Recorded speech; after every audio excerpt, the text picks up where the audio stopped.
ಕರ್ತನಲ್ಲಿ ಪ್ರಿಯವಾದವರೇ, ಯೇಸು ಕ್ರಿಸ್ತನ ಮಧುರವಾದ ನಾಮದಲ್ಲಿ ನಿಮ್ಮೆಲ್ಲರನ್ನು ವಂದಿಸುತ್ತೇನೆ. ಈ ದಿನದ ದೇವರ ವಾಕ್ಯದ ಭಾಗ ಕೀರ್ತನೆಗಳು 138 3ನೇ ವಚನ. ನಾನು ಮೊರೆಯಿಟ್ಟಾಗ ಸದುತ್ತರವನ್ನು ದಯಪಾಲಿಸಿದ್ದೆ, ನನ್ನ ಆತ್ಮಕ್ಕೆ ಬಲ ಕೊಟ್ಟು ನನ್ನನ್ನು ಧೈರ್ಯಪಡಿಸಿದ್ದಿ. ಪ್ರಿಯವಾದವರೇ, ಒಂದು ಕುಟುಂಬದಲ್ಲಿ ಗಂಡನು ತುಂಬ ಎತ್ತರ, ಗಾತ್ರ ಮತ್ತು ನೋಟಕ್ಕೆ ಮಹಾಪರಾಕ್ರಮಶಾಲಿಯಂತೆ ಕಾಣಿಸಬಹುದು. ಆದರೆ ಸಣ್ಣ ಸಮಸ್ಯೆ ಅಥವಾ ಶೋಧನೆ ಅಥವಾ ಹೋರಾಟಗಳು ಬಂದರೂ ತಕ್ಷಣವೇ ಸೋತು ಹೋಗುತ್ತಾನೆ.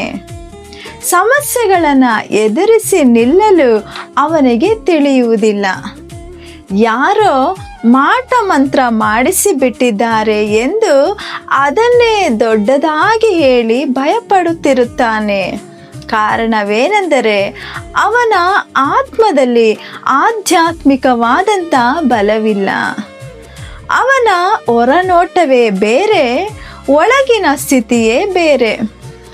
ಆದರೆ ಅವನ ಹೆಂಡತಿ ಬಹಳ ತೆಳ್ಳಗಿರಬಹುದು, ಆದರೆ ಆಕೆಯ ಒಳಗಿನ ಮನಸ್ಸಿನಲ್ಲಿ ಭಾರಿ ಧೈರ್ಯಶಾಲಿಯಾಗಿರುತ್ತಾಳೆ. ಎಲ್ಲ ಸಮಸ್ಯೆಗಳನ್ನು ಮತ್ತು ಹೋರಾಟಗಳನ್ನು ಧೈರ್ಯವಾಗಿ ಎದುರಿಸಿ ಸಾಧಿಸುತ್ತಾಳೆ. ಕುಗ್ಗಿ ಬಿದ್ದಿರುವ ಗಂಡನನ್ನು ಉತ್ಸಾಹಪಡಿಸುತ್ತಾಳೆ. ಒಳ್ಳೆಯ ಜ್ಞಾನ, ಅರಿವು ಮತ್ತು ಬುದ್ಧಿ ಆಕೆಗೆ ಇರುತ್ತದೆ.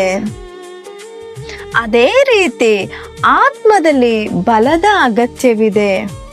ಅನೇಕರು ಆತ್ಮಿಕ ಬಲವಿಲ್ಲದ ಕಾರಣ ಪಾಪದ ಶೋಧನೆಗಳಲ್ಲಿ ಬಿದ್ದು ಹೋಗುತ್ತಾರೆ. ಸೈತಾನನನ್ನು ಎದುರಿಸಲು ಅವರ ಒಳಗಿನ ಮನುಷ್ಯನಲ್ಲಿ ಬಲವಿಲ್ಲ. ಇದರಿಂದಾಗಿ ದೊಡ್ಡ ಕಾರ್ಯಗಳನ್ನು ಸಾಧಿಸಲು ಅವರಿಂದ ಸಾಧ್ಯವಾಗುತ್ತಿಲ್ಲ.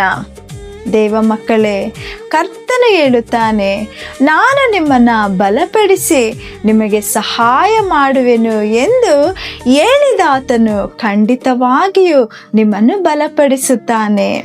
ಆದುದರಿಂದ ಕರ್ತನೇ ನನ್ನ ಬಲವು, ನನ್ನ ಸಂಗೀತವೂ ಆಗಿದ್ದಾನೆ. ಆತನೇ ನನಗೆ ರಕ್ಷಕನಾಗಿದ್ದಾನೆ ಎಂದು ದಾವೀದನು ಹೇಳುವ ಹಾಗೆ ಆತನನ್ನು ಸ್ತುತಿಸಿ ಆತನನ್ನು ನಾವು ಸಂತೋಷಪಡಿಸಬೇಕು.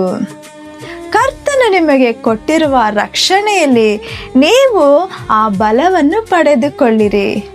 ಕರ್ತನು ನಿಮ್ಮೊಂದಿಗಿರುವುದನ್ನು, ದೇವದೂತರು ನಿಮ್ಮ ಸುತ್ತಲೂ ಇರುವುದನ್ನು ನೀವು ಗ್ರಹಿಸಿಕೊಳ್ಳಿರಿ.